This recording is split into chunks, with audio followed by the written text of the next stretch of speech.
10 سال بدون قطعی سرویس. این دیگه شعار نیست، این یه اتفاقیه که برای HP XP8 واقعا افتاده و 10 سال سرویسش قطعی نداشته.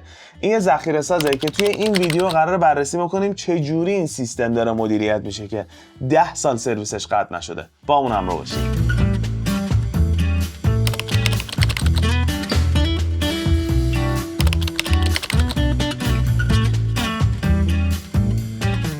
سلام به همه، من خیلی امروز هیجان زدم. این آخرین ویدیوییه که توی این استودیو رکورد میشه، بعدش ما دیگه میریم استودیوی جدیدمون و تقریبا 2 سال اینجا بودیم دیگه. برای این موضوع که من بگم 10 سال بدون قطعی یعنی چی؟ این قطعیه چیه؟ برای ما ایرانیه که قشنگ به وفور پیش میاد. مثلا ما پا میشیم میریم یه اداره گاز میریم، بانک میریم، اداره برق میریم، مثلا دیدی اسمتو سرچ میکنه آدرستو نمیاره، میگه سیستم قطعه. ما خیلی این موضوعاتو داریم. حالا بریم ببینیم که چجوری این خارجیای از خدا بی خبر اینجوری سیستماشون قطع نیست. اینا مثلا چیکار دارن میکنن با این مدل مدیریت سخت افزارشون. قبلش اسپانسر این برنامه رو معرفی میکنم. هونامیک ارتباط رستاک یکی از قوی ترین شرکت های وارد کننده تجهیزات زیرساخت مثل سرور، ذخیره‌ساز، سوئیچ که از مشاوره تا اجرای کامل خدمات پس از فروش به شما خدمات میده. سایتشون توی توضیحات ویدیو هست، حتما بهشون سر بزنید. این ویدیو بر اساس بازدید تیم استوریج ریویو از یک از دیتا سنترهای HP توی کالیفرنیا ساخته شده که این دیتا سنتر کارش اینه که حالا یه سری سرویس های مثل HP کلاود و اینا رو به مشتری میدن یا سخت افزار خود مشتری‌ها رو اون تو نگهداری میکنن. مثلا این دیتا سنترهای خودمون که مثلا کار کولوکیشن و اینا انجام میدن، اونا هم همچین سیستمی دارن، فقط تمام سیستماشون دیگه HP یا مثلا دل نگهداری نمیکنن توی دیتا سنترشون. این بزرگوار یه راهکار ذخیره‌سازی به اسم HP XP8. چرا میگیم راهکار ذخیره‌سازی؟ چون یه دونه دستگاه نیست، این تشکیل شده از شاسی کنترلر و شاسی دیسکه. تو کل راهکارش، حالا بگیم پلتفرم مثلا که دیگه راحت‌تر هم بتونیم بگیم، تو کل پلتفرمش اینطوریه که شما نهایتاً میتونید 3 تا شاسی کنترلر و 12 تا شاسی دیسک داشته باشیم که کل راهکارش توی 2 تا رک جا میشه، به ما نهایتاً 70 پتابایت فضا برای ذخیره‌سازی دیتا بده.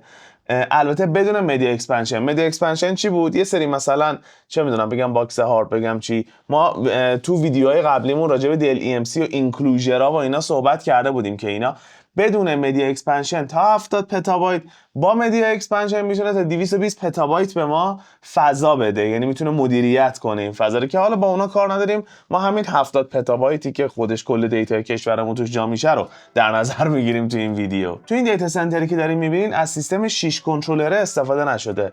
اینجوریه که تو هر رکشون 4 تا کنترلر دارن و 8 تا شاسی دیسک. جدا از این که خود این دستگاه به هر حال دستگاه خیلی خفنیه و کیفیت ساخت و اینا عالیه، یه سیستمی باید توی مدیریتش وجود داشته باشه که 10 سال این داره سرویس میده و قطع نشده دیگه. حالا منهای قطعی برقا، حالا ما تو روزایی هستیم که تقریبا هر 2 ساعت یه بار داره برقمون میره، 2 ساعت و اینا، ولی خب اون حالا این مشکلات ها ندارن، مثلا ژنراتور دارن و این داستانا، ولی بدون اون مسئله خود سخت افزار دان تایم نداره.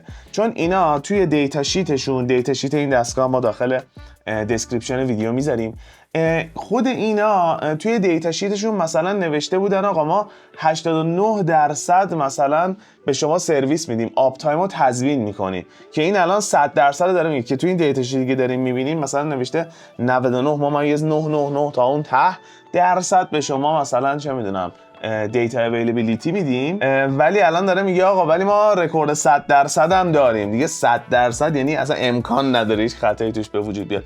این یه سیستم مدیریت داره دیگه که این چه اتفاقی میافته. شما بزل شاسی کنترلر رو که باز میکنی روش 8 تا فن میبینی. این شاسی توش چیه؟ این شاسی متشکل از 2 تا کنترلره. چرا 2 تا کنترلره؟ تو ویدیو قبلیمون که راجع به DLEMC ME5024 هم صحبت کردیم، گفتیم که چرا اینا دوتایی و چی رو مراعات میکنن و از این داستانا. اینجا دیگه همون حرفا رو تکرار نمیکنم، همون قصه است که این چرا هر شاسی 2 تا کنترلر داره. بعد این 2 تا کنترلری که این داره روش رم سی پی یو و فلان برای مدیریت کل این دیسک استفاده میشه. روی خود شاسی کنترلر دیسک قرار نمیگیره. یک چیز جالبی که داره، سمت راست شاسی رو که نگاه میکنی کنار فنا 2 تا باتری وجود داره.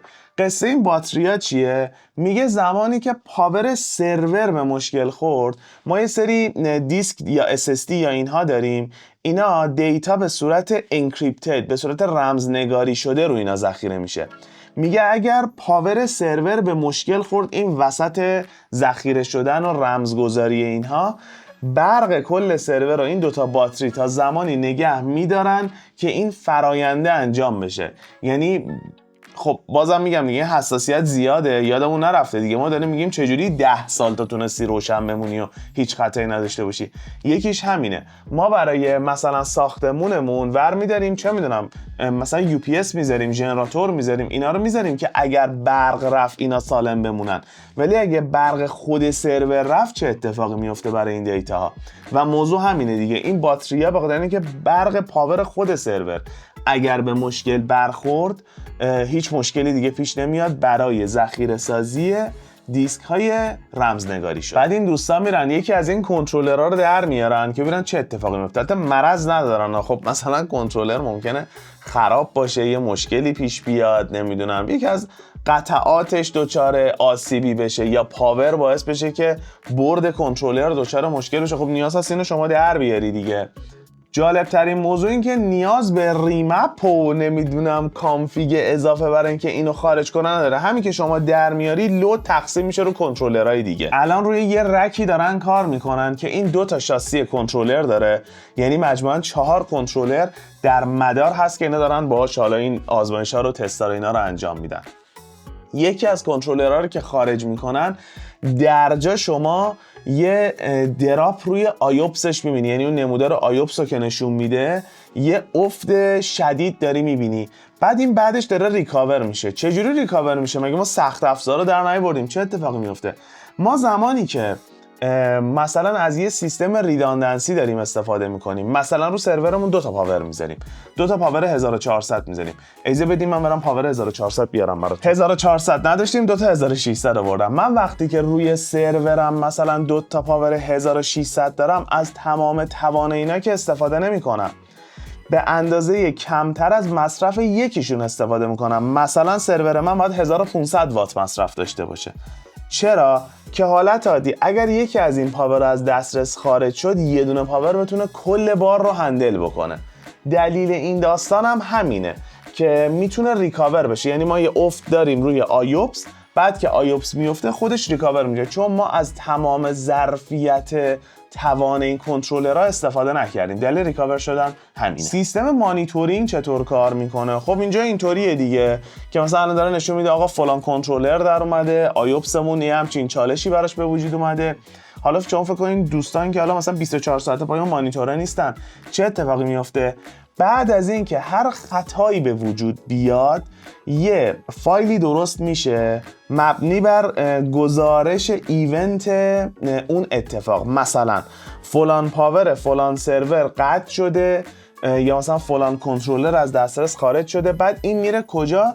میره مثلا کال سنتر HPE، یعنی اونجا مثلا یه نوتیفیکیشن میره تمام این دیتا توی فایل هست که فلان رک فلان رو فلان مثلا سرور این مشکل براش به وجود اومده و حالا بدوید برسید به دادش دیگه، که اینا اگر که مثلا آنکالی چیزی داشته باشن سریعا بتونن این موضوع رو رفع و رجوع بکنن. یه وقت هست ممکنه مشکل سخت افزاری نباشه، این سخت افزار سالم باشه، مشتری روی سرویسش مثلا نرم افزارش آپدیت کرده، چون سرور از دسترس خارج شده، باز هم همون اتفاق میفته. اینا به مشتری خبر میدن که آقا مثلا چه میدونم این آپگریدی که کردی یا این کاری که داری انجام میدی مثلا فلان مشکل فلان سرورت داره به ارور میخوره، یا مثلا سرور چندین بار ریست شده، یا مثلا همچین اتفاقاتی و اینا کامل گزارش میدن و مشتریاشون رو خبردار میکنن بابت این مسائل. بعد میرن یه کار جالب دیگه میکنن، 3 تا از 4 تا کنترلر رو در میارن. ببین یعنی اصلا دارن میترکونن دیگه توان دستگاه رو. چه اتفاقی میفته؟ باز ما روی گراف میبینیم که خیلی دیگه نمودار آیوپسمون اومده پایین، به شدت اومده پایین. بعد چی میشه؟ این داره میاد پرفورمنس دستگاه رو خودش میاره رو 25%. یعنی بحثش اینه، میگه آقا من کندی داشته باشم یا به قول خودشون لیتنسی داشته باشم، ولی سرویسم از دسترس خارج نشه، فرایند کند اتفاق بیفته تا کنترلرها برگردن سر جاشون.